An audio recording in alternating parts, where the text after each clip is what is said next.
Guys, welcome back. My name is Joyce Omondi Wahiga, and this is Full Circle with Joyce. We're in our second hour of the show right now. We, of course, began at 8 a.m., but now we focus in on lifestyle. And in this hour, we're going to be talking to a cancer survivor, actually. One of the cancers that she survived is breast cancer, and she's been through this 5 times and come out victorious. What a story. We're going to be hearing a bit about her story shortly. And then later on, we're also going to be talking about what is known as OCD, obsessive compulsive disorder. A lot of us, joke about having it, and we say that we have it because we're very, concerned about cleanliness and details and the things like that. But is there more to it? We're going to find out later on in the show. But before we get started with all that, let me share our inspirational word with you for the day. It says, you gain strength, courage, and confidence by every experience in which you really stop to look fear in the face. You are able to say to yourself, I have lived through this horror. I can take the next thing that comes along. You must do the thing you think you cannot do. Wow. I'm going to read that again. You gain strength, courage, and confidence by every experience in which you really stop to look fear in the face. You are able to say to yourself, I have lived through this horror. I can take the next thing that comes along. You must do the thing you think you cannot do. And that there is by Eleanor Roosevelt. She's the one who said that quote. Fantastic quote to add. And I think it is so befitting and really a good descriptor of my guest in studio this morning. Her name is Margaret Waweru. She's a cancer survivor and founder of Cancer Survivor Africa. Welcome to the show. Thank you. I also have with us Sister Jane Kago, who's a palliative care nurse at PCEA Hospital? Yeah, Kikuyu Hospital. In Kikuyu Hospital. Yeah. Karibu sana to the show Thank as well. you. Really good to have you both ladies. Decide kukala coordinate na red na couch chetu, sindio? Ni Mungu. Ni Mungu. You look great though. You look really good. Thank you. Now, Margaret, you have been through cancer 5 times.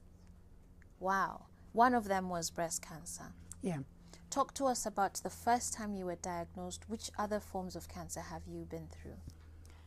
Thank you very much, Joyce.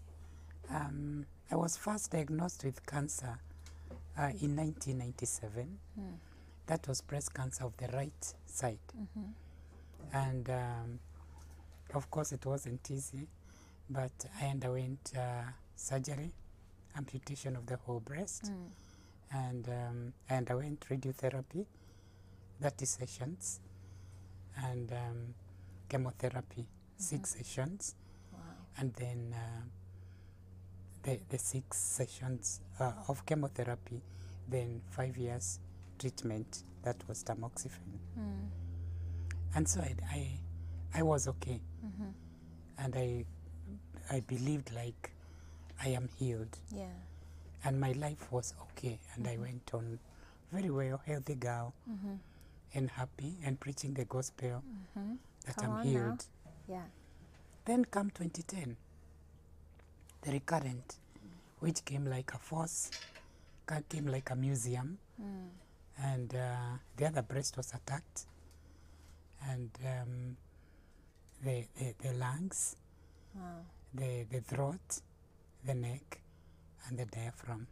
Wow. All these were revealed through the PET scan in India. Okay. For when I was leaving Kenya, I had thought it's just like the cough, because I had coughed continuously for over 3 years. Wow. Where I thought maybe the machines are not detecting TB. And going to various hospitals, they wouldn't show like I am that much. Right. So until when I went to India is when they realized I am that affected. And of course it wasn't easy. Right.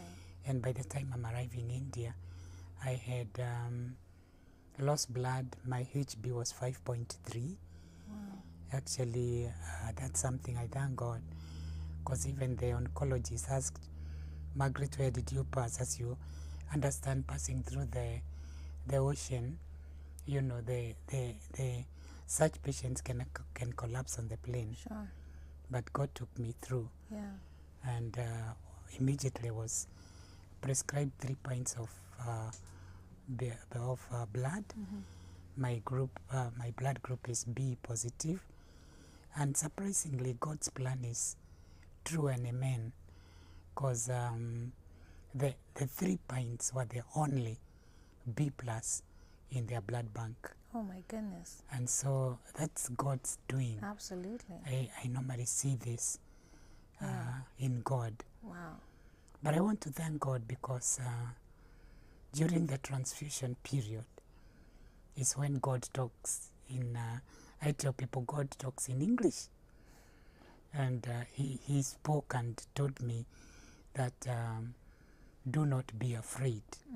I am your God. Let nothing terrify you. I will strengthen you. I will protect you. I will help you. Yeah. And I will heal you. I'll save you. Wow. And so that was great of God. Yeah. So even when this time that the machine is showing and the surgery is being done on the lungs and the other breast, the Lord has already spoken.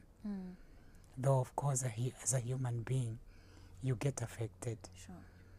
And sure, it wasn't easy, but God took me through. Wow.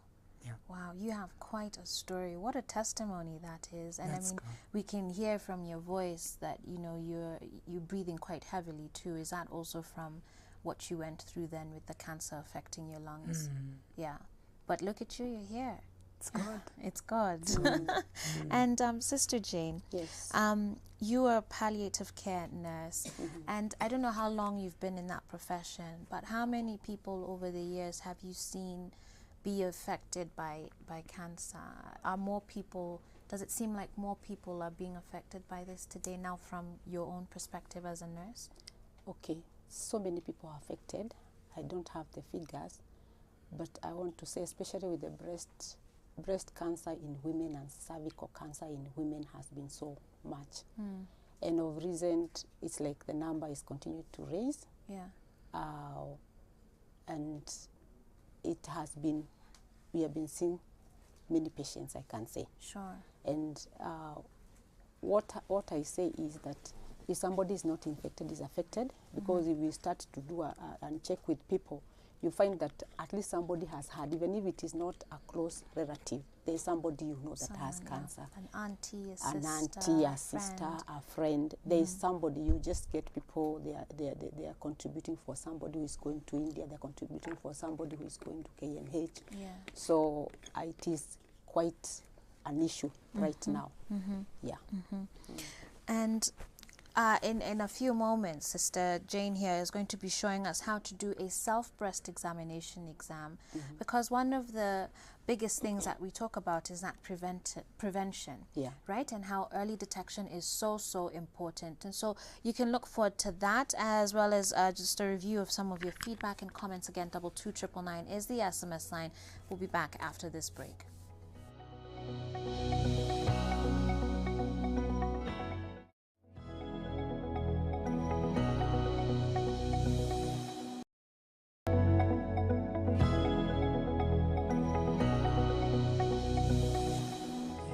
It's important to have Even a family can. Yeah, that's an entire life.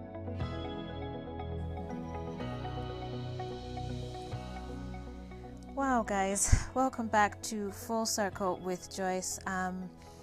If you're just joining us, I'm sitting here with some amazing ladies. One goes by the name Margaret Waweru, and she's a 22-year cancer survivor, and we're going to be telling you a bit more about that. She's also the founder of Cancer Survivor Africa. I also have Sister Jane Kago, who's a palliative care nurse with PCA Kikuyu Hospital.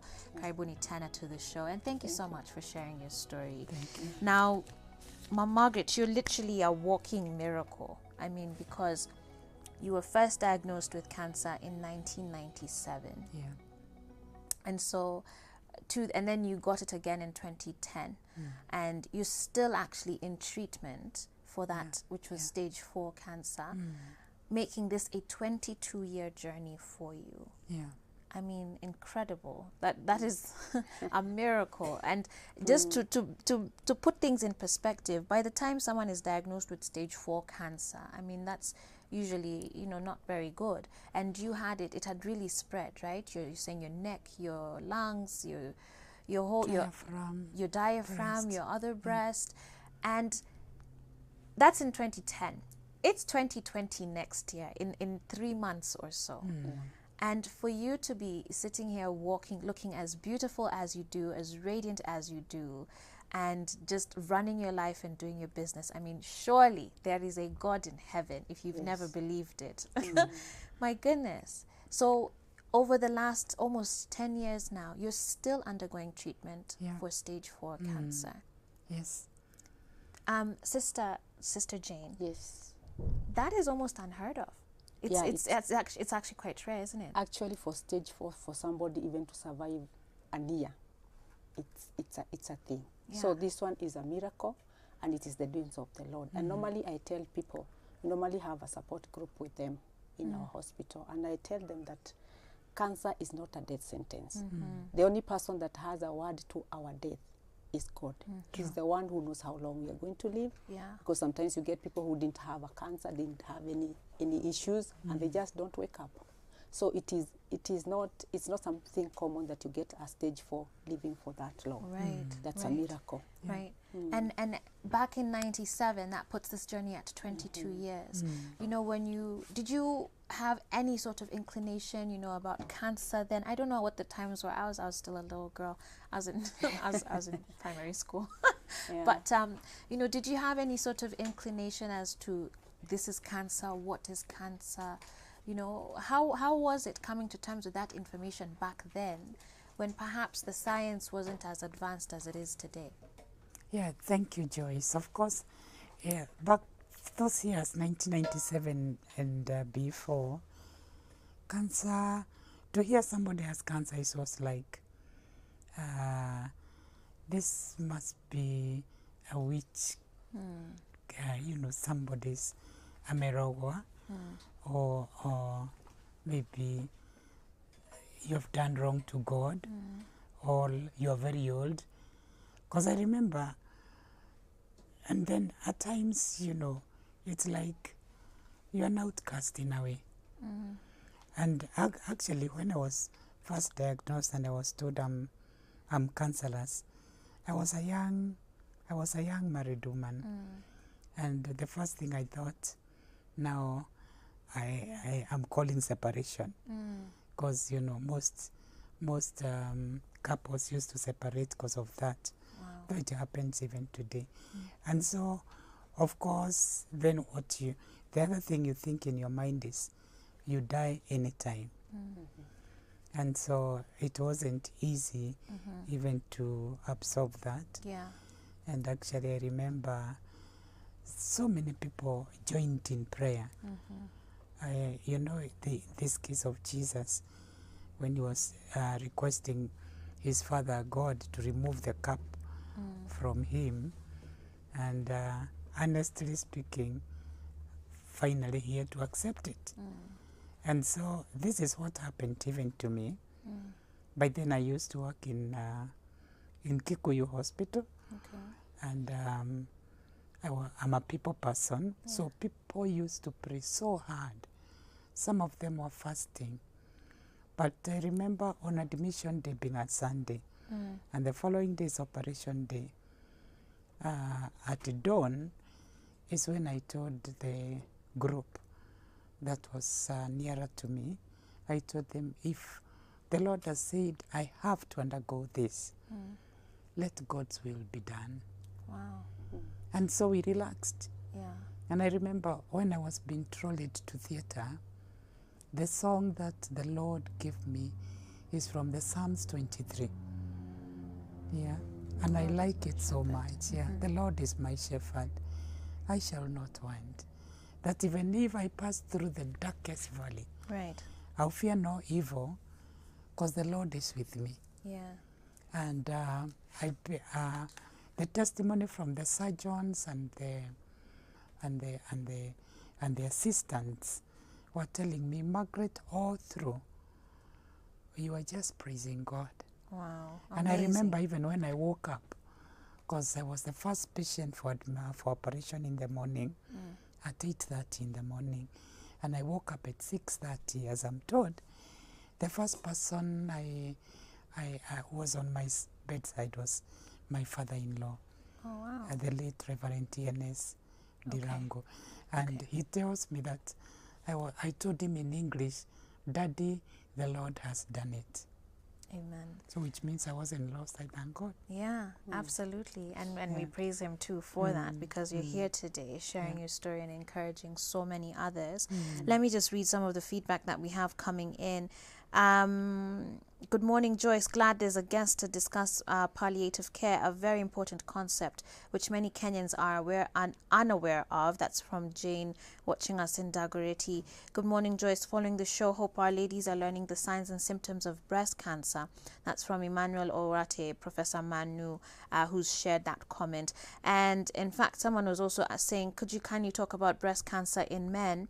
My dad was among the few men who was diagnosed with it, to our shock, and they say they'd love to know more about it. And so, Sister Jane, let's get into that a bit then. Because as we were saying earlier, early detection is so important, Very because you have a better chance of fighting against the cancer when you detect it early, when it's, say, in stage 1. So for breast cancer, for example, could you walk us through how one can examine themselves for breast cancer, and if the same process applies to men, because we know now men also suffer from breast cancer. A few men do. Yeah, it is very true. Men suffer from breast cancer, and theirs becomes worse because they don't have enough muscle like the women do have. We encourage doing screening. For the men, they do it by observing, but also for women, they do the observing. I decided I'm not going to come with something to use. I'm going to illustrate it with myself, because I thought it was more practical than anything. So what we say that it's important to do a checkup once per month. For those ladies that are having their menses, their periods, you do it 1 week after, because during the period time, the breasts normally are full, so you can get confused. For those who maybe are in menopause, we say you set a date for yourself. You can say, I'll be doing it on the first day of the month. That's when I'll be doing it. It's best to do it when you're in the bathroom. Because you don't, during the day, starting to remove your clothes and do that, for sure it will be forgotten. So the best time is during when you're taking a shower. If you have a mirror in the shower, it's okay. If you don't have, you can get one, maybe from the bedroom. So what you do, you go before the mirror. When you go before the mirror, you can place your hands on top of your head and then just observe how your breasts are. It's good to know how your breasts have been since you developed. You should know the texture of the skin. So what do you look with your eyes? You look at the size of the breast. The size of the breast one is normally bigger than the other one, but not so exaggerated. So it is just slightly, it might be a bit higher or lower. So you check on the size. If it is exaggerated, you need to go and be seen. The other thing that you check is on the skin. The skin is supposed to be smooth like the peel of an orange, but if you see the skin is having the sort of a skin of the lemon, it normally has dimples. Like there is dimples, like it is going inside. So that should tell you there is a problem. Or if you see any redness, or you see a color that has not been there, that one should alert you there is a problem. It might not be cancer, but there is a problem. The other thing that you check on the on the breast through the mirror is also the nipples. If you see like your nipples are retracting to the back or going inside, that is, if that is not the way they have been since you developed your breast, that should tell you that there is a problem, so you need to go and be seen. After you have finished checking with your eyes, the other thing that you do, there are people who have big breasts. You can lie down. You can still do it standing. Mostly for the people with small breasts, you can do it standing. But if your breasts are quite okay, I don't want to use the word quite big, but you cannot be able to manage them when you're standing. You can just lie on a bed, on a couch, and use and put a pillow, and then use that. So when you are standing, and even when you are lying, you lift your hand up. So when you're lifting your left hand, you use the right hand. So what you do, you assume there is an imaginary line, 1 and 2 imaginary lines. So that one means you have 4 sections of the breast. So you're dividing it. You so are straight dividing down the it, middle yeah. and straight across. Yeah. Yeah. You know, it's an imagination. Don't, Sure. I tell people, don't go and get something and start drawing. So after you do that, why you are doing that, so that you make sure that you don't miss any place. After you have done that, we do not just start where the breast is. You start from the armpit, because the armpits are so much related. There's the lymph nodes that are related to the breast. So you go up with your hand here. The pads so of your fingers. the parts of the fingers down here. So you start from up. You start checking if you can feel anything like a swelling. You continue that way. Go down, go down, go down. Now, I know you cannot see because I'm having my clothes on. You're not supposed to have your clothes on, because I might do this and then people will do with their clothes on. Yeah. So after you get to that place, now you have the first part. Okay. So you go round the first part. You go round the first part. Now you're not touching the nipple. Go round the first part, finish in the middle of the first part. Then go to the other part, go round, round, round to the middle. Go to the other part, go round, round, round, round, come to the middle. You go to the upper part, round, round to the middle. And then, now you have not touched your nipple. So you touch where the nipple is and feel if you can feel anything. After you have done that, you slightly squeeze your nipple, see if there is anything that is coming out of the nipple. If you get blood or pus, that shows that there is a problem. So that, in a nutshell, there is other ways of doing the examination, but I'm just using this one because I think it's the one most you can do at home. Yeah, quickly, it's the easiest by yourself. Okay. As we get ready to wrap up this discussion, Sister Jane, you'll touch on palliative care in your final comments, but also, Mom Margaret, I mean, 22 years surviving cancer. I want you to very quickly just talk about what it's taken, you know, mentally, socially, psychologically, emotionally, not just for you, but even for your family members, because this has been a battle for them as well, and how you would encourage those around us to really support one another, particularly when one is diagnosed with cancer. What are some of the things that we can do? How can we better support our loved ones? Thank you, Joyce. One of the things that affect a victim is, one, psychologically you become disturbed, because now a new problem has developed. This one, you know, it's long term. It's going to take you shorter life. So one of the things you see is like, am I going to live? And for how long? Do I start preparing myself so that I start like giving, you know, like saying bye-bye to my friends and families. And you don't live, you don't see like you're going to take so long on earth. Okay. The other thing that affects you is finances. Right. Because to manage cancer, it's very expensive. Sure. Beside the NHIF, and of course it doesn't cover, although we are praising God, because before it wasn't there. But today, it can cater for some tests. Okay. But come to drugs, it's damn expensive. Okay. So, finances drawn.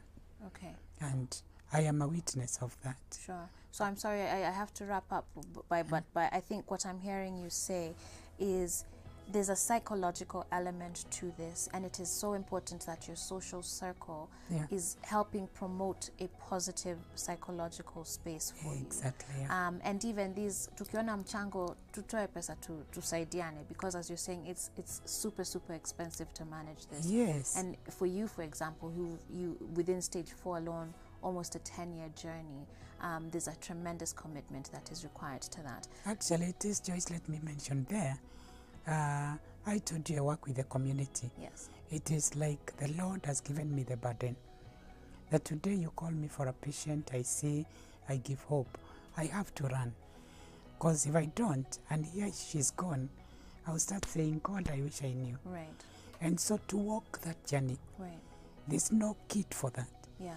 I was telling some people the other day, I just posted like a small information that since it's Breast Cancer Month, please support Cancer Survivor Africa with only 200 shillings. Okay. And I was telling a friend, nobody responded. Mm. Yeah. Although now I think they are coming to wake up. Okay. So it is a journey. It is very expensive. Is there a pay bill for that There's number? no particular transport to take me there. Okay. Sometimes even the doctors tell me you are not supposed to go with boda boda. Sure. Because sometimes I find myself on a journey on boda boda Okay. so that I may reach that patient. Okay. Jane is a witness that we meet at Kikuyu Hospital for psychosocial support. And some patients are not able to come simply because there's no transport. Mm-hmm. Or other times you go and visit them, they're supposed to be on a particular diet. Yeah. They are not on diet. Okay. Other times they're supposed to go for that chemo, but they have no transport to take them to the hospital. Okay. So we do a lot on that. All right. Mom Margaret, I'm so sorry. I wish we had more time to hear your story. And clearly your heart is so passionate for this. And this is certainly a discussion that shouldn't end here today or this month. And if there's a pay bill number as far as how people, or a number, how people can donate to your cause, you'll give us that number and we will see how to share it with our audience. But very quickly, Sister Jane, in like 20 seconds, just talk to us about palliative care as you wrap up as well.